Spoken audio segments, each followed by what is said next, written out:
Hello అందరికీ. ఈరోజు మనం డిస్కస్ చేసుకోబోయే summary a portrait of the artist as a young man by James Joyce. ఈ బుక్ ఇంట్రడక్షన్ చూసుకున్నట్టయితే ఈ బుక్ అనేది 26 డిసెంబర్ 1916లో పబ్లిష్ అవ్వడం జరిగింది అండ్ దీన్ని రాసింది జేమ్స్ జాయిస్. ఈ స్టోరీ అనేది ఒక క్యారెక్టర్ చుట్టూ తిరుగుతుంది. ఆ క్యారెక్టరే మన మెయిన్ ప్రొటాగనిస్ట్. ఎవరు అని అంటే స్టీఫెన్ డెడాలస్. సో ఈ స్టోరీ స్టీఫెన్ డెడాలస్ అనే యంగ్ మ్యాన్ జర్నీని, అంటే అతను చిన్నప్పటి నుండి అడల్ట్హుడ్కి చేరుకునే ఆ ప్రాసెస్లో ఎలాంటి సిచ్యువేషన్స్ని ఫేస్ చేశాడు, ఒక్కో సిచ్యువేషన్ తన క్యారెక్టర్ని ఎలా ఎఫెక్ట్ చేసింది అనేది ఈ స్టోరీ యొక్క main plot. So main protagonist Stephen Dedalus. So ఈ నోవెల్ ఎలా స్టార్ట్ అవుతుందంటే స్టీఫెన్ డెడాలస్ యొక్క ఫస్ట్ మెమరీస్, అంటే తనకి ఊహ తెలిసినప్పటి నుండి జరిగిన సంగతులన్నీ మన ఈ స్టోరీలో చూపిస్తారనమాట. సో ఫస్ట్ ఏ పిల్లాడికైనా ఫస్ట్ మెమరీస్ అనేవి ఏముంటాయి, నర్సరీ రైమ్స్. సో మన స్టీఫెన్ డెడాలస్ యొక్క ఫస్ట్ మెమరీ కూడా నర్సరీ రైమ్ నుంచే స్టార్ట్ అవుతుంది. సో నర్సరీ రైమ్స్ అండ్ అతను తన ఫ్యామిలీతో స్పెండ్ చేసిన టైం, ఇలా తన ఫస్ట్ మెమరీస్ నుండి జేమ్స్ జాయిస్ ఈ స్టోరీని స్టార్ట్ చేస్తారు. సో స్టీఫెన్ పర్సనాలిటీని చిన్నప్పటి నుండి అతని చుట్టూ జరిగిన సంఘటనలు అనేవి ఎలా ప్రభావితం చేశాయి అనేది మన స్టోరీ కాబట్టి. సో ఫస్ట్ అతను చదువుకున్న స్కూల్ నుండి స్టార్ట్ చేస్తే, సో అతను ఎక్కడ చదువుకున్నాడంటే క్లాంగోస్ వుడ్ కాలేజ్లో అతను చదువుకున్నాడు. సో దాని తర్వాత బెల్విడేర్ కాలేజ్, తర్వాత యూనివర్సిటీ ఆఫ్ డుబ్లిన్, ఇలా ఒక్కొక్క ప్లేస్లో అతనికి జరిగిన సిచ్యువేషన్సే మన స్టోరీ. సో ఫస్ట్ క్లాంగోస్ వుడ్ కాలేజ్లో అతనికి 3 మెయిన్ ఇన్సిడెంట్స్ జరిగాయి. సో దానివల్ల చిన్నప్పటి నుండి అతను ఎలా ఇన్ఫ్లుయెన్స్ అయ్యాడు అనేది మనం చూసుకున్నట్టయితే, first incident swimming pool incident. So ఒకసారి స్టీఫెన్ని ఆట పట్టించడానికి పిల్లలందరూ కలిసి స్టీఫెన్ని స్విమ్మింగ్ పూల్లోకి నెట్టేస్తారు. స్విమ్మింగ్ పూల్లోకి నెట్టేసిన తర్వాత స్టీఫెన్కి బాగా ఫీవర్ వస్తుంది. సో అతను ట్రీట్మెంట్ కోసం నర్స్ దగ్గరికి వెళ్తాడు. కానీ అతను ట్రీట్మెంట్ తీసుకునేటప్పుడు ఆలోచించే విషయం ఏంటి అని అంటే, వాళ్ళందరూ ఒకటి, నన్ను ఒక్కడినే సపరేట్గా చూస్తున్నారు. So maybe something is wrong with me అని ఆలోచిస్తాడు. సెకండ్ ఇన్సిడెంట్ ఎక్కడ జరిగిందంటే, అతను 6 years ఓల్డ్ ఉన్నప్పుడు, అంటే అతను 6 ఏళ్ళ వయసు ఉన్నప్పుడు తన ఫ్యామిలీ అందరు కలిసి క్రిస్మస్ డిన్నర్ పార్టీ చేసుకుంటారు. సో ఆ క్రిస్మస్ డిన్నర్లో స్టీఫెన్ ఇంట్లో ఉండే నర్స్కి అండ్ వచ్చిన గెస్ట్కి ఇట్లా పాలిటిక్స్ అండ్ రిలీజియన్ విషయంలో కన్వర్జేషన్ కాస్త ఆర్గ్యుమెంట్గా మారుతుంది. సో అలా ఒక గొడవ అవుతుంది వాళ్ళ ఇంట్లో. సో అది స్టీఫెన్ పైన ఎలా ఎఫెక్ట్ చేసింది అని అంటే, పాలిటిక్స్ అంటే ఏంటి, అంటే సొసైటల్ ప్రెషర్స్ ఎలా ఉంటాయి, అసలు వీళ్ళు ఆ విషయాలపైన ఎందుకు గొడవ పడుతున్నారు, సో ఇలాంటివన్నీ ఆలోచించడం స్టార్ట్ చేస్తాడు Stephen. And next third incident ఏంటి అంటే గ్లాసెస్ ఇన్సిడెంట్. సో వెకేషన్లో ఉన్నప్పుడు స్టీఫెన్ గ్లాసెస్ పగిలిపోతాయి. సో దానివల్ల అతను హోంవర్క్ చేయడు.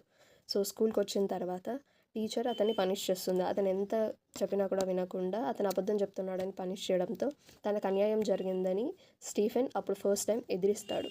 ఆ టీచర్ పైన డైరెక్టర్కి కంప్లైంట్ చేస్తాడు. సో అట్లా కంప్లైంట్ చేసి ఒక చిన్న రివాల్ట్ అనేది తీసుకొస్తాడు. సో అట్లా తనపైన తనకి సెల్ఫ్ కాన్ఫిడెన్స్ అనేది పెరుగుతుంది. అండ్ అట్లనే వాళ్ళ క్లాస్మేట్స్కి తనపైన ఉన్న ఒపీనియన్ కూడా చేంజ్ అవుతుంది. ఓ వీడు ఐసోలేట్గా ఉన్నా కూడా చాలా బ్రేవ్ పర్సన్, వీడి జోలికి మనం వెళ్ళొద్దు అని. సో కొన్ని రోజులకు ఏమవుతుందంటే, స్టీఫెన్ వాళ్ళ ఫాదర్ యొక్క ఇన్కమ్ అనేది స్టేబుల్గా లేకపోవడం వల్ల స్టీఫెన్ని కాలేజ్ చేంజ్ చేయిస్తాడు. సో స్కూల్ చేంజ్ అయిన తర్వాత స్టీఫెన్లో కూడా చాలా చేంజెస్ అనేది వస్తాయి. ఎట్లా అనంటే, అతను ఏం కాంపిటీషన్స్ అయినా దాంట్లో పార్టిసిపేట్ చేయడం, ఎస్ఏ రైటింగ్లో పార్టిసిపేట్ చేయడం, ఇన్నిట్లలో పార్టిసిపేట్ చేస్తూ ఎక్కువ ప్రైజెస్ అనేది స్టీఫెనే విన్ అవుతాడు. సో స్కూల్లో ఒక మంచి గుర్తింపు వస్తుంది స్టీఫెన్కి కూడా. కానీ ఎంత గుర్తింపు వచ్చినా తన చిన్నప్పుడు జరిగిన ఇన్సిడెంట్స్ కానీ అవన్నీ దృష్టిలో పెట్టుకొని స్టీఫెన్ అందరికీ దూరంగా ఉండేవాడు. కాంపిటీషన్స్లో పార్టిసిపేట్ చేసి అవార్డ్ విన్నింగ్ ప్రైజెస్ తెచ్చుకున్న, అవార్డ్ విన్నింగ్ ఎస్ఏ రైటర్ అయినా కూడా అతని ఫ్రెండ్స్ అనేళ్ళని ఫామ్ చేసుకోడు. సో అట్లా తనకు ఎవరు ఫ్రెండ్స్ ఉండరు. సో అతను కొత్త స్కూల్లో జాయిన్ అయినాక కొన్ని రోజులకు ఏమవుతుందనంటే, వాళ్ళ డాడీతో అతను ఒక ట్రిప్కి వెళ్తాడు. సో అలా ట్రిప్కి వెళ్ళిన స్టీఫెన్కి ఏం తెలుస్తుందంటే, వాళ్ళ డాడీని తను ఎట్లనైతే ఒక హీరో అని ఊహించుకున్నాడో తను అంత గొప్ప హీరోయిన్ కాదు, తనకు కూడా చాలా వీక్నెసెస్ ఉన్నాయని తెలుస్తుంది. సో అట్లా తెలిసి అతను చాలా డిప్రెస్ అవుతాడు. సో అలా డిప్రెస్ అయ్యి దేనిపైన సరిగ్గా ఇంట్రెస్ట్ చూపించాడు. సో అలా తను బెల్వెడీర్లో తన ఎడ్యుకేషన్ ఫినిష్ చేసుకున్న తర్వాత యూనివర్సిటీ ఆఫ్ డబ్లిన్కి వెళ్తాడు. సో అతను డబ్లిన్లో ఉన్న లైఫ్ స్టైల్కి అడ్జస్ట్ అవ్వలేక, అలవాటు పడలేక, అండ్ అలాగే క్యాథోలిక్ చర్చ్ పైన నమ్మకం పోయి, ఫ్యామిలీ సిచ్యువేషన్స్ వల్ల బాగా ఫ్రస్ట్రేట్ అయిపోయి, రియాలిటీస్ని ఫేస్ చేయలేక తను చాలా స్ట్రెస్కి గురవుతాడు, చాలా డిప్రెస్ అయిపోతాడు. సో అలా రియాలిటీస్ని ఎస్కేప్ చేయాలని తను ఎప్పటినుంచో అంచుకున్న తన కోరికల్ని తీర్చుకోవడం స్టార్ట్ చేస్తాడనమాట. అలా మద్యానికి బానిస అవ్వడం, బ్రోతల్ స్ట్రీట్లో అమ్మాయిలతో టైం స్పెండ్ చేయడం, అలా ఒక సిన్ఫుల్ లైఫ్ని లీడ్ చేస్తాడు మన స్టీఫెన్. సో అలా కొన్ని రోజులకి తనే సెల్ఫ్ రియలైజ్ అయ్యి ఈ పాపాలు పోగొట్టుకోవడానికి ఏం చేస్తాడంటే 3 డేస్ స్పిరిచువల్ ప్రోగ్రాంలో జాయిన్ అవుతాడు. సో అలా కొన్ని రోజులు అక్కడే స్పిరిచువల్ ప్రోగ్రాంలో జాయిన్ అవుతాడు. ప్యూర్ లైఫ్ని లీడ్ చేద్దామని చూస్తాడు. సో అక్కడున్న డైరెక్టర్ మన స్టీఫెన్ని చూసి తను చాలా రిలీజియస్గా ఉన్నాడు, తనని ప్రీస్ట్ చేస్తే బాగుంటుంది అని అనుకుంటాడు. ఇదే విషయం స్టీఫెన్కి కూడా చెప్తాడు.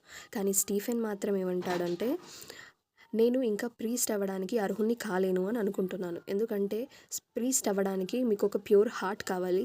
నేను ఇంకా అంత ప్యూర్ అవ్వలేదు. నా మనసులో ఎక్కడో ఏదో ఒక మూలన అణిచివేయబడ్డ కోరికలు ఉన్నాయి. అలా కోరికలు ఉన్నప్పుడు నేను ప్రీస్ట్ అవ్వడం మంచిది కాదు అని అక్కడ నుండి వెళ్ళిపోతాడు. సో అలా తన లైఫ్ని ఇక ఆర్ట్కే అంకితం చేద్దామని అనుకుంటాడు. తనలో ఉన్న ఆర్టిస్ట్కి ఒక ఛాన్స్ ఇద్దామని అనుకుంటాడు. అలా అతను ఒక యూనివర్సిటీలో జాయిన్ అవుతాడు కానీ తనకు ఆర్ట్ పైన ఒక ఇన్స్పిరేషన్ అనేది రాదు. సో తనని తాను ఆర్టిస్ట్గా షేప్ చేసుకోవడానికి చాలా ట్రై చేస్తాడు. కానీ ఒకరోజు బీచ్లో ఒక అమ్మాయిని చూస్తాడు. సో అమ్మాయి ఏంటంటే అలలతో ఆడుకుంటుంది అక్కడ. సో అలా అక్కడ ఆమెను చూస్తూ అక్కడే ఆగిపోతాడు. ఈ సీన్లో రైటర్ ఏం రిఫ్లెక్ట్ చేయాలనుకుంటుంది అంటే, స్టీఫెన్కి ఆ మూమెంట్లో ఒక మూమెంట్ ఆఫ్ రియలైజేషన్ అనేది వస్తుంది. సో ఎట్లా అనంటే, తను అమ్మాయిని చూస్తూ ఆర్ట్ అనేది రియలైజ్ అవుతాడు. ఏమని రియలైజ్ అవుతాడు అనంటే, ప్రేమ, అందం, కోరిక అనేవి అవమానించడానికి మూలంగా ఉండకూడదు, అవి అప్రిషియేట్ చేయడానికి ఉండాలి అని రియలైజ్ అవుతాడు. సో దీన్నే మన ఆథర్ ఏమని కన్వే చేయడానికి ట్రై చేశారంటే, love and desire of beauty should not be a source of shame అని కన్వే చేయడానికి ట్రై చేస్తారు. సో అలా రియలైజ్ అయిన స్టీఫెన్ ప్రతి మూమెంట్ని ఫుల్గా ఆస్వాదించాలని అనుకుంటాడు. లైఫ్ని ఫుల్లెస్ట్గా జీవించాలని డిసైడ్ అవుతాడు. స్టీఫెన్ ఆర్ట్లో చాలా ఎదుగుతాడు.